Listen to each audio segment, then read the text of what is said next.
Hello guys, मेरा नाम है रजनीश तिवारी। मैं आपको आज एक पोएट्री पढ़ाने जा रहा हूँ जिसका नाम है the song of the free. ये पोएट्री लिखी है स्वयं स्वामी विवेकानंद जी ने। और उनके बारे में मैं क्या बताऊँ। अगर स्पिरिचुअलिटी के बारे में और आपको पिछले समय के हमारे देश के बारे में अच्छी तरह से जानना है तो आप उनके बारे में पढ़िए। वो स्पिरिचुअलिटी के गुरु हैं। आप समझिए कि वो हमारा भारत किस चीज़ के लिए जाना जाता है। अगर हम अमेरिका की बात करें तो वो अपनी ताकत के लिए जाना जाता है। पूरे विश्व में हर एक देश अपने किसी न किसी खासियत के रूप में जाना जाता है। उसी तरह से हमारा भारत किस चीज़ के रूप में जाना जाता है। हमारा भारत जाना जाता है स्पिरिचुअलिटी के रूप में। एंशिएंट टाइम में जो हमारे देश की नींव रही है, हमेशा से इसी चीज़ के लिए जाना जा रहा है। स्पिरिचुअलिटी के लिए जाना जा रहा है, डिविनिटी के लिए जाना जाए, and most important culture and tradition के लिए हमारा भारत जाना है। इसी चीज़ को हमारे स्वामी विवेकानंद जी ने केवल 2 शब्दों में, जब अमेरिका में उनका स्पीच था शिकागो में, तो उन्होंने 2 शब्दों में बता दिया था पूरे अमेरिका वासियों को। और पूरा विश्व धर्म सम्मेलन में उन्होंने पूरे विश्व को अपने भारत का दर्शन कराया था। उस समय हमारे देश का बहुत ज़्यादा पतन चल रहा था। 2 शब्द उनके क्या थे? Sisters and brothers of America. तो अब वो बहुत ही ज़्यादा अच्छे और महान व्यक्ति थे। उनके बारे में और हम आगे धीरे धीरे बताते जाएंगे। फ़िलहाल हम आज उनकी एक पोइट्री के बारे में पढ़ते हैं जिसका नाम है the song of the free. इसका मतलब क्या है, पहले इस टाइटल ऑफ द पोइट्री को हम समझते हैं। जो है the song of the free, इसका मतलब है वो सॉन्ग जिसको सुन करके आप फ्री हो जाओगे। Free from where? Free from what? Free from every aches and pain, free from suffering. हर व्यक्ति इस दुनिया में परेशान है, सफ़र कर रहा है। और उस वक्त जो हमारा देश था वो तो और भी ज़्यादा परेशान था। और ये सफरिंग से फ्री होने की शिक्षा कौन दे रहे हैं? कौन हमें मजबूत बनने की शिक्षा दे रहे हैं? वो जो उसके स्वयं गुरु हैं, स्वामी विवेकानंद। तो हम इनके बारे में बताते हैं, इनका स्वामी विवेकानंद के बारे में। The bounded snake it's hood unfold. घायल हुआ सर्प अपने फन फैला लेता है। जब किसी भी स्नेक को घायल किया जाता है, उसको मारा जाता है, तो वो अपने फन को फैला लेता है, यानी कि वो काटने की दौर में आ जाता है। काटने को क्रोध से भर जाता है, काटने को आपको आ जाता है। The flame stared up dark place. जब आग को कुनेदा जाता है, उसको हर्ट किया जाता है, तो वो अपने ज्वालामुखी को दिखाता है, वो भड़क उठता है। The desert air resound the call. Desert air मतलब कि जो रेगिस्तान की हवाएं हैं, resound the calls of hurt struck rage lions rage. जब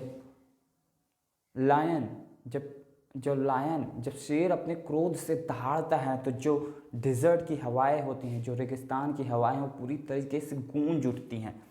the cloud puts forth its sting string with lightning cleave its breast.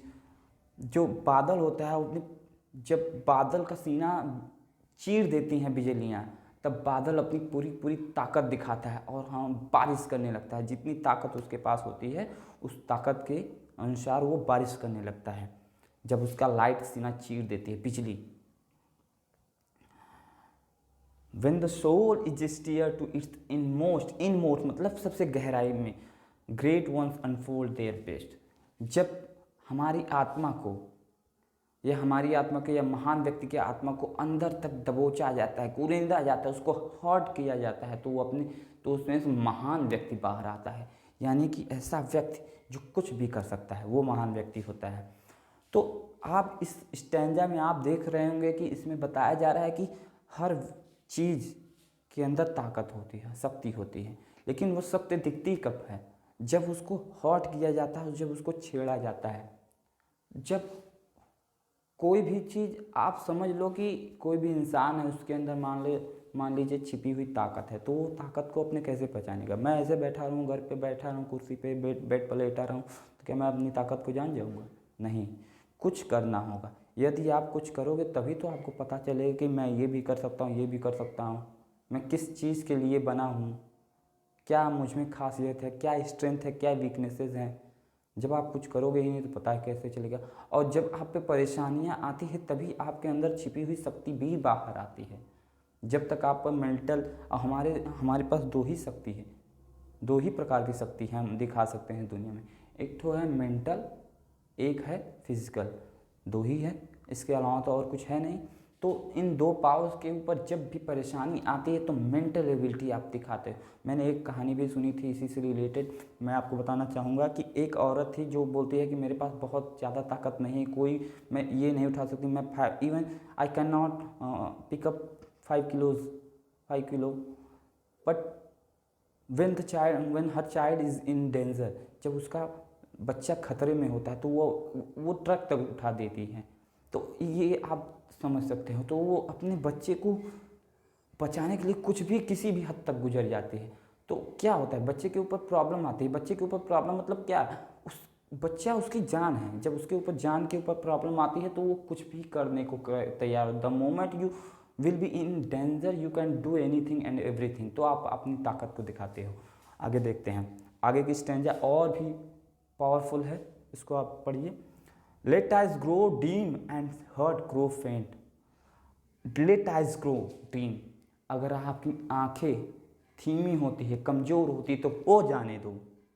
And hurt grows फेंट, अगर आपका हृदय निर्बल होता है, वीक होता है तो उसको भी हो जाने दो। अब लास्ट में बताया जाएगा कि ऐसा क्यों बोल रहा है, आपको अभी नहीं समझ में आएगा। हर्ट ग्रोज फ्रेंड, अगर आपका हृदय निर्बल होता है तो हो जाने दो। एंड फ्रेंडशिप फेल, लव बिट्रीज, और अगर दोस्ती आपकी बर्बाद होती है, ख़त्म होती, तो उसे भी हो जाने दो। अगर आपका प्यार बर्बाद हो जाता है, प्यार में धोखा मिलता है, प्रेम में धोखा दे देता है भाई, मतलब किसी भी चीज़ में आप प्यार प्रेम में आपको धोखा मिल जाता है तो उसे हो जाने दो। Let fate its 100 horror send, अगर भाग में आपके किस्मत में दुख लिखा हुआ है तो दुख भेजने दो, किस्मत को आप अपने दुख भेजने दो, परेशानियों को भेजने दो। And clotted horror send and clotted darkness block the way and nature's wear angry frown, और अगर अंधेरा मतलब किसी भी चीज़, किसी भी तरह की बुराई अगर आपका रास्ता रोकती है तो आप रास्ता उसे रोकने दो। And nature's wear angry frown talk to crush you out, still know my soul you are divine, march on and on, not right not live but. इसका मतलब क्या है, और and clotted darkness and clotted to crush you out, still know my soul, अगर प्रकृति हावी हो जाती है आपको मिटाने को, आपको बर्बाद करने को, तो उसे कर लेने दो प्रयास, उसे प्रयास कर लेने दो। स्टिल नो माई सोल, ये सबसे बहुत ही ज़्यादा इम्पॉर्टेंट लाइन है, सबसे important line. Still my soul, फिर भी जानो मेरी आत्मा, फिर भी जानो मेरे बच्चे कि यू आर डिवाइन, आप अद्भुत हो। आपको सच में मैं बता रहा हूँ, इस दुनिया में किसी भी इंसान को नहीं पता है कि उसमें कितनी ताकत है, वो क्या कर सकता है, पर पता तभी चलेगा जब वो कुछ करने की कोशिश करे। जब तक आप कुछ करने की कोशिश करोगे पता ही नहीं चलेगा। कुछ भी सोचते रहो, ये कर सकता हूँ, वो कर सकता हूँ, एक काम जैसा होता है उस काम के बारे में जैसा सोचते हैं वो दोनों ही चीज़ों में ज़मीन आसमान का अंतर होता है। कई बार बहुत लोग सोचते रह जाते हैं पर करते कुछ नहीं है, और कई बार बहुत ऐसे लोग होते हैं जो कर देते हैं, बाद में उसके बारे में बताते हैं, कहते हैं, या कुछ कहते ही नहीं। तो आप सोच करके कुछ कर नहीं सकते, आपको करना पड़ेगा। स्टिल नो माई सोल, जानो मेरी आत्मा कि यू आर डिवाइन, आप अद्भुत हो, मार्च ऑन एंड ऑन, आप आगे बढ़ते रहो, पढ़ते रहो, पढ़ते रहो। कोई भी दुनिया की ताकत आपको रोक नहीं सकती अगर एक बार आप डिसाइड कर लेते हो कुछ करने का, चाहे वो फिर प्रकृति हो, नेचर हो, या फिर कुछ भी हो, आपका डर हो, हॉरर हो, किसी भी प्रकार का कोई भी चीज़ आपको रोक नहीं सकती है यदि आप एक बार निर्णय ले लेते हो आगे बढ़ने का, क्योंकि आप खुद ही अद्भुत हो। तो आपको कौन रोक सकता है। जो जितने भी हैं परेशानियां, प्रॉब्लम आपसे छोटे हैं, कुछ भी इंसान से बड़ा नहीं हो सकता। आगे बढ़ते रहो, बढ़ते रहो। सबसे मेन लाइन ये भी नीचे वाली भी है, नॉट राइट नॉट लेफ्ट, ना आपको दाएं देखना है ना आपको बाएं देखना है, बट को सीधे लक्ष्य की ओर ध्यान देना है और उसकी तरफ आगे आपको बढ़ना है। चाहे कोई भी प्रॉब्लम आ रही, मुसीबत आ रही, आने दो, उसको फेस करो, आगे बढ़ो, मुसीबत आएगी चली जाएगी। एक बार ऐसे ही लाइन एक महर्षि से एक बालक ने पूछा कि सर इस दीवार पे ऐसी कुछ लाइन लिखी है जिसको मैं पढ़ूं, अगर मैं दुखी हूं तो खुश हो जाऊं, जब खुश रहूं तो दुखी हो जाऊं। तो उन्होंने उस दीवार पर लिखा कि ये वक्त चला जाएगा, बस इतनी सी बात।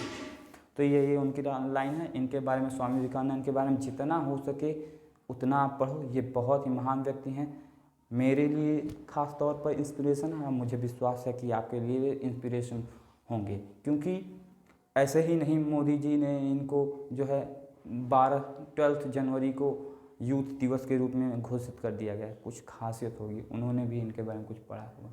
पूरा देश पढ़ रहा है तो आप भी पढ़िए और एंजॉय करिए, कुछ न कुछ सीखने को ही मिलेगा।